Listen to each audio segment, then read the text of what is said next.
Hello, this is Jenny Clark with Solvability, and today's Freedom Friday, we have the amazing Judy Bradt, who can tell you everything you need to know about how to find your federal customers. And we're so excited to have people joining us today. They're going to be able to hear exactly how she's going to guide you in that process. So, Judy Bradt, I'm going to let you introduce yourself and take it away if you would. Hey, Jenny, thank you so much for inviting me for Freedom Friday. It's just a joy to be part of your community and supporting folks on their road to success in the federal arena. I've been involved in the federal market as a subject matter expert for 32 years and change. And in the process of all of that, it was only 5 years ago that I came face to face with something I spent a quarter century running away from. And that thing I was running away from is actually the single most important thing that everybody has to master if they want to be successful in federal contracts. So what is it? What is it? Tell me. It is, federal contracting is a relationship game. And the people who are successful are the ones that invest in building the skills and the effort and make the commitment and determination to build relationships with the federal buyers they are meant to serve. And our conversation today gets at the heart of that. Because in order to find the federal buyers you were meant to serve, you have to get to know them and know all about them. And the wonderful thing about doing business in the federal arena is how much you can learn about the individual federal human who has the power to build your business in their back pocket. And that's where our conversation starts today. So I'm thrilled to get into this and see how we can make a difference for people, one example at a time, right on the line today. Well, Judy, that's great to hear about it. You know, it sounds like you have to get that little relationship heart going with them. And part of me thinks you're going to be talking about hiring a private investigator to find all of this, but you probably got a different way to find out about the heart of your federal customer. Well, it's funny that you talk about it that way because there is an element of getting to know your federal buyer that is really very much like detective work. Do you have a favorite detective or sleuth? And whether it's a television or fiction or Hercule Poirot or Sherlock Holmes, do you have a favorite detective? Got one? Drop it in the chat. Or Jenny, do you have a favorite Columbo is my favorite one. Remember, he would shovel around and he drove a Peugeot, which, you know, nobody even knows what that is. So here's the thing about detectives. Everything about detectives is they look for leads, right? Aren't we looking for leads as business owners? Yeah. So a lead in business terms and in solving all kinds of mysteries, a lead is someone whose role and activity points the way to something that could be the rest of the story that you're trying to figure out, right? What it is that detectives are doing and what we as business detectives are doing is we're looking back to look forward. We're looking to change the future. Look at it that way. And so all of the things that detectives are doing when they are solving a puzzle, they're having conversations with real humans. You know, when you're looking at the scene in the squad room or the salon if it's Sherlock Holmes and someone's smoking a pipe and puzzling through things. They're talking about leads. They're talking about tracking down clues. They're very often looking at the combination of physical evidence. Sometimes in our world is electronic evidence. Sometimes certainly, but lots of it comes from human intelligence. In conversations with real people that unpack the story. And we are blessed in the federal contract arena, uniquely of all markets and all governments and all levels of government in the world, with a full story of over 250 pieces of information about every single contract transaction that's based on a contract estimated to be worth more than $25,000. And that data goes back dozens of years, all available for free online right now. For free? Know it. How do you do this? Yeah. I can't wait to hear more. It's really cool. So right now there are at least 3 places, and there will still be 2 when there's systems change, where you can go in and find this stuff. And what I would, rather than go and do a dance through theory, I would love to chat with somebody who's got a really specific situation and talk about it for real. Because it's one thing to go, how would this apply to me? It's another to say, how could we do this for real? So Jenny, give me some guidance. What could we do for a real example?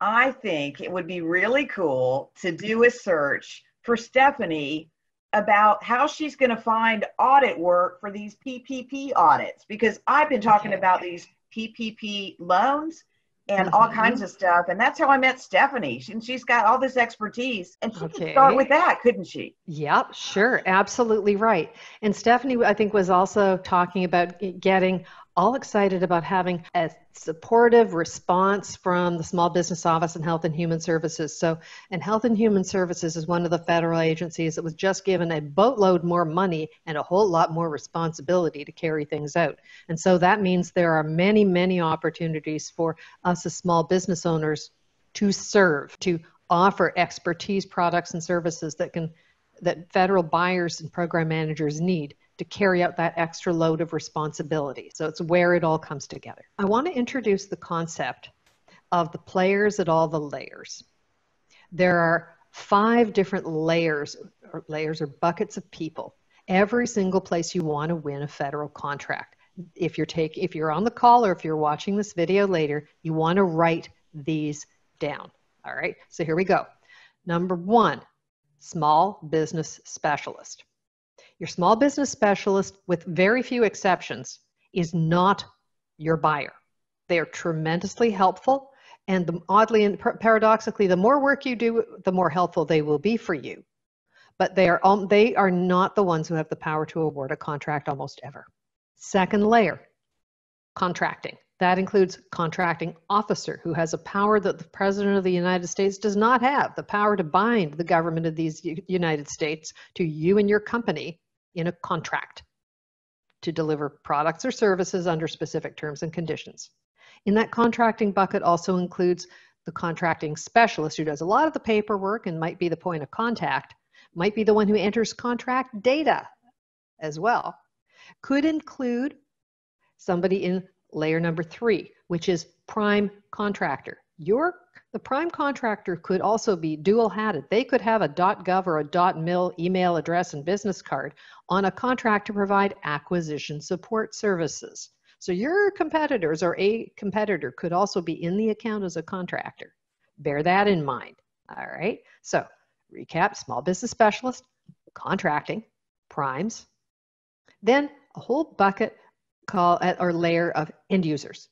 And end users, everybody from somebody at the pointy end of the stick to the person who's stuck with the consequences of the products, goods, and services that get chosen, to the program manager, and it bubbles up to the top and to the person who's the bridge between the end user layer and contracting. And that's the contracting officer's representative. It used to also be called contracting officer's technical representative. So there's a whole layer of people in the end user bucket. These are folks who are also involved and responsible for designing the specifications and the requirements, expressing them in terms that they can actually be competed, and also are involved in some way in choosing who the winning contractor is going to be. So it's a very big, important bucket. And the 5th layer are stakeholders.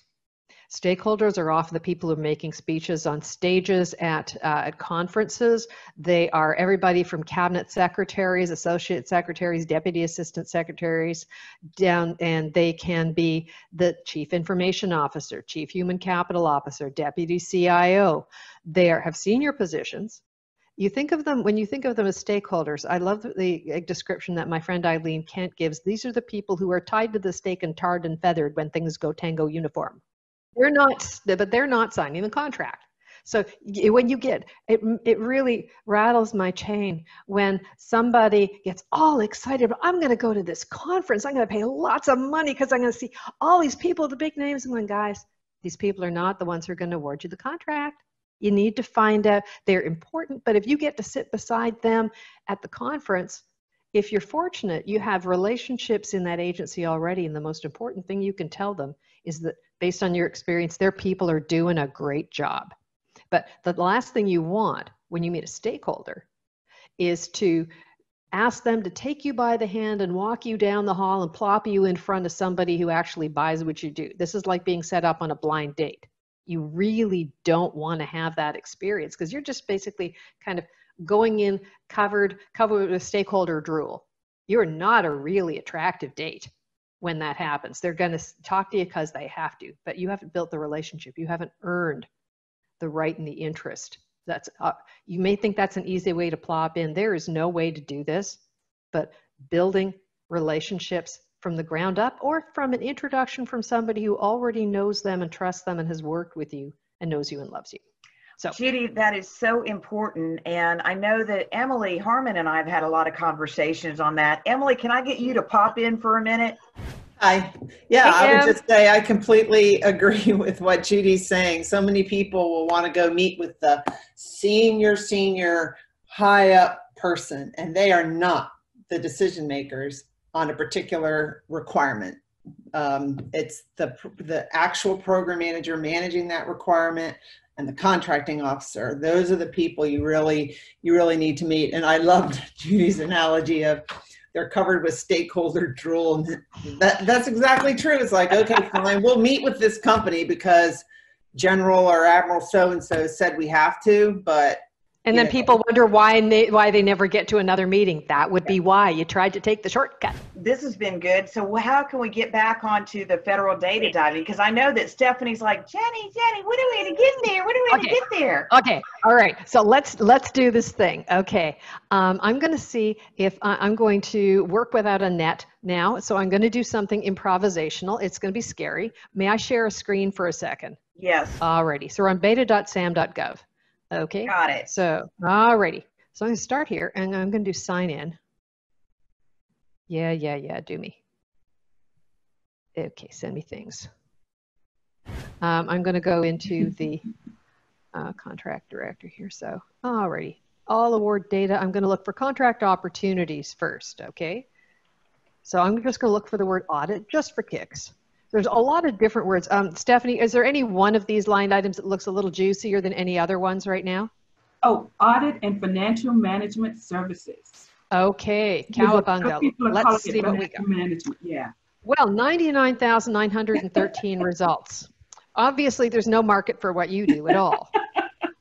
All right, so that's kind of cool. Now, let's sort by, we're sorting by last updated. That's good. So we're seeing the stuff that was fresh and shiny. Very nice. So within that, are there some other keywords that might suggest something that really gets into your wheelhouse? Okay, what I'm thinking we're going to start seeing, the words could be risk assessment. I'm sorry, risk assessment. And compliance. Good. Those are all great words. And I'm going to put them, I'm not going to put any punctuation.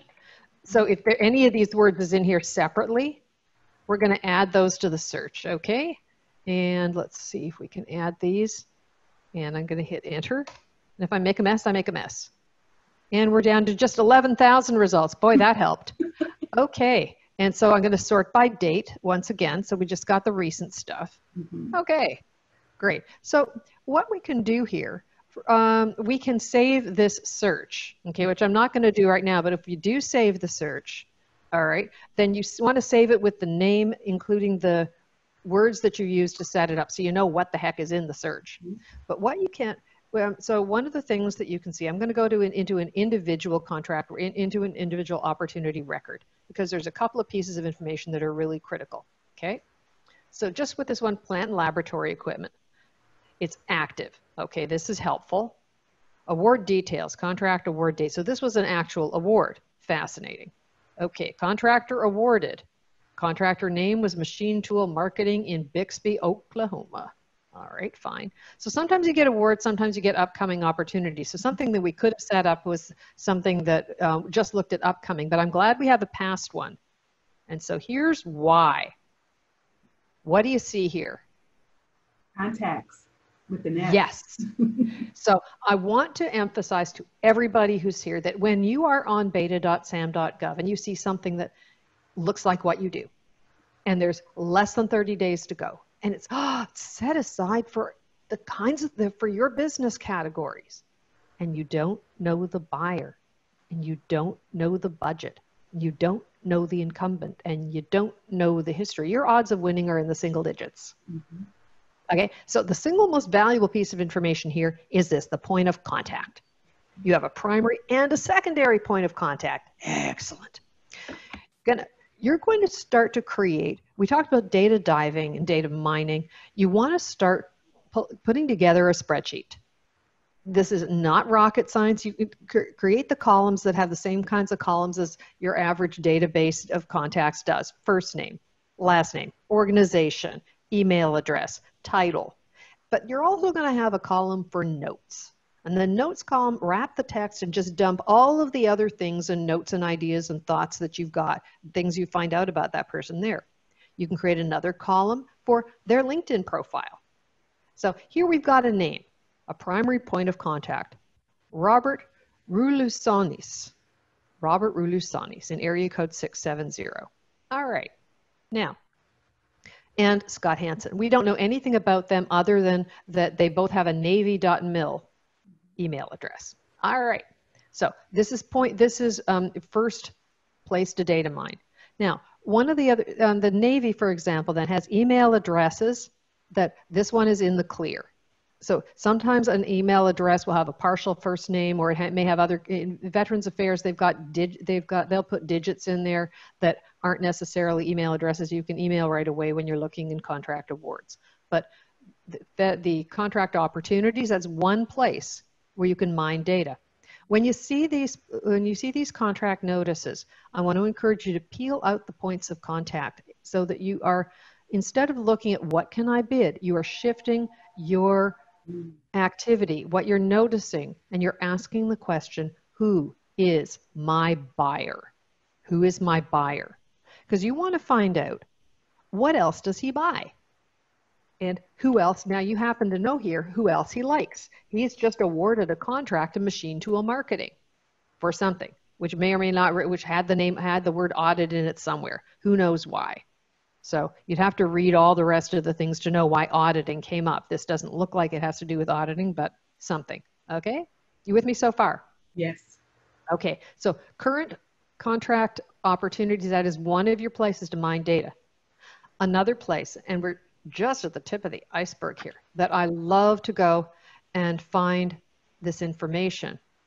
I'm going to pop over to, hang on a second, I'm going to stop share here and go over to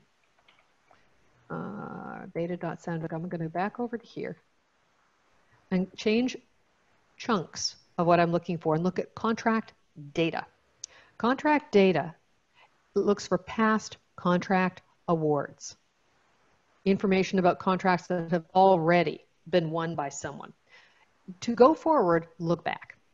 If you want to find out who you should be talking to, who might be managing money and awarding contracts for what you do, take a look at their buying activity. These are leads. So we could look at the word audit. We could also just go, I'm curious. I'm just going to see whether this guy's in the data anywhere. I'm just curious. Can you share your screen, Judy? Oh, sure. Just a second. Thank you. I always get behind on this. 1 second. There we go. So I have just popped over from back on beta.sound. There we go. Okay, so look at this. Robert is a busy guy. 522 different contract awards, right? Oh. Well, now let's see what he does in terms of audit.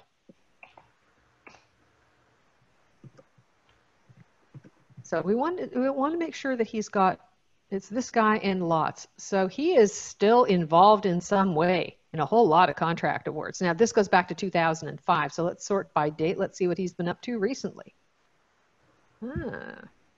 So do you think Robert is an interesting guy maybe to get to know? Yes, exactly. Maybe. So that's an example. So you saw what he was doing on a recent contract award. He's a guy that's involved in a lot of them. Now you can say that this looks like a great way to get lost and never come back up for air. Boy, I am with you. And so this is a reason why being able to, I'm going to go back to, you could do that. You want to do this in both contract opportunities and contract awards, what you can do, and I'm going to do this right now. I'm going to download. I'm going to go, yeah, I'm going to download this one just as an example to show you how it works, okay? You want to be able to say, when you're naming the file, be clear about what search terms you used in order to get it. So in this case, it was Robert Lusoni's audit. All right, always put the search terms you used there so you'll have some idea of what on earth you just did. Okay, so we're going to try and download this as CSV, and I'm going to hit the download now. Okay, everybody following so far? Yes. Okay, too much fun.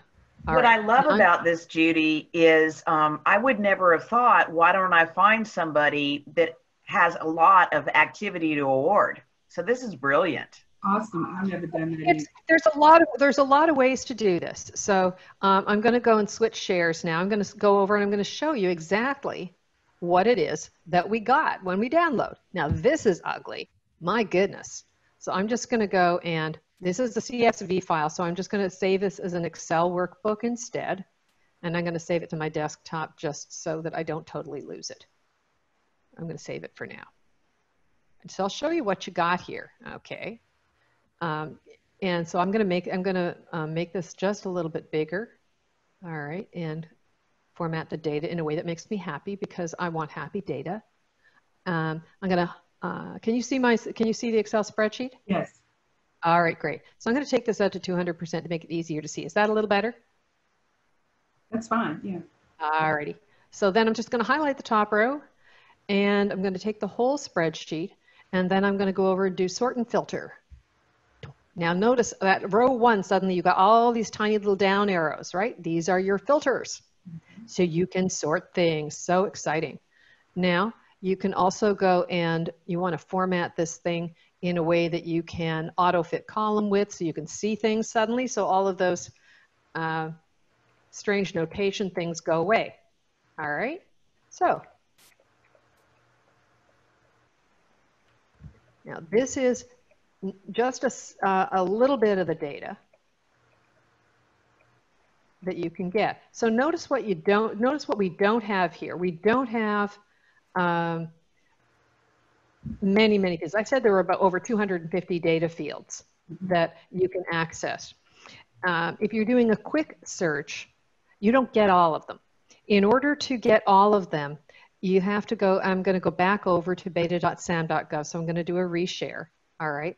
There is another tool that I have not yet locked myself in a closet for a day, which is what it is going to take to learn how to use the search tools on beta.sam.gov. Okay. There are search tools that will let you get all 250 plus fields of data. Okay. And because I haven't locked myself in a closet to learn how to do it, okay, because this is a new system, all right, I'm not going to even try to get lost and make this look even harder than it really is, all right? But you want to be able to look at the ad hoc, AD space HOC, the ad hoc reporting tools in beta.sam.gov, so that you can search the contracting opportunities field. So I'm going to pause for a second because I'm going to grab another example. Jenny, can I have a few more minutes just to show what happens when you go grab data? Okay, because this is really super cool. I don't normally show this, okay, but I'm now going to go right into my data vault, and I'm going to find something for you. I'm going to show you what it looks like, okay, when you have downloaded the whole collection of data, okay? And so this is why you want to either work with someone, work with your procurement technical assistance center, or work with a consultant, take a course. This is something that I also do for some of my clients. All right. Absolutely. And let's see here. What do we got? Let's see. Combine general training keywords. Great. Let's just go get that one. Hang on a second. And I'm going to change the share. Everybody following me so far? Is everybody with me? All right. Hang on a second. I'm just going to go find another app. Here we go. Too much fun. Combine general search terms. Okay. So when I work with a client, we actually put together a data spreadsheet so that instead of using, I'm going to switch fields here. Instead of just, there we go. Instead of using just the field names that the system gives you, contract ID, entity name, entity state, we lay out the data in what I call a storybook order, so that you're asking about who is spending. You can see here, what agency, what office is spending, where did the money come from, where did the work get done, and then look at these 3 juicy fields. These are my favorites. I'm going to zoom in a little. Okay, prepared by, approved by, modified by. Everybody see those? Mm. And I filtered these. All That's right. your federal human, right? These are your federal humans. You got it, girl. So this gets really interesting. So some of them, all you get is R. Clausen or R.C. Lawson or something. You get T. Pruitt. You get D. Halgren. Oh, goody. But J. Lord at USAID.gov. Ah, this is better. Do you have your detective hat on? Mm-hmm. See how this works? And so you've got 3. You've got somebody who's in the approved by. You've got somebody who last modified by, somebody who prepared by. Sometimes those are 3 different people. Sometimes you don't get anything. Sometimes you get a lot. And so you can, when you pull out all the data based on, say, those terms like audit and management and risk, mm-hmm. and get all the past contract records and I'd say I want to see the things that have been awarded within, this spreadsheet has all of the general training keyword buckets that I was working with for the last 5 years. So this is a very big data dip, okay? And so the way we set it up, we write down, here are all the words we used when we pulled this. And so when we did the combined pull, here's what we got. And so if I want to filter and I just want to see who did training for in DOD. Let's say I want to go deeper than DOD. I just want to see Navy, mm-hmm. for example. So let's see if we can pull down Department of the Navy. Department of the Navy, here they are. How exciting. So I unselect all, go down, find Navy. Too much fun. Alrighty. There we go. Now, we can see place of performance zip code, approved by, modified by. Look at that. Edward.McGrail.M67854. That's very nice. So that probably, if you have the M67854, you might not be able to reach him, but you don't know for sure, okay? But you have a first name dot last name, Cowabunga, all right? So you see how this works. You can also hit the down arrow. Instead of going line by line, you can see here's our list of all the people in the Navy who awarded contracts based on our keywords. Look at that. See it? Wow. Awesome. Hundreds of leads. So from there, okay, so what can you find out about them? I'm going to pop back out. You with me so far? With you. Okay, so this gets better, okay? And so you really, and you can imagine that if you're thinking, well, everybody in the federal government needs what I do. Great. Everybody doesn't sign your contract. So you've got to choose based on who is spending lots of money on what you do, and maybe who's in your neighborhood, who knows the people that you know. Who do you know that could introduce you to some of those people? How can you make a warm connection? Do everything you can to avoid a cold call. How can you make a warm connection to these people? Choose 2 or 3. So let's say you picked up their buying activity, the clues, the initial clues from contract awards and contract opportunities.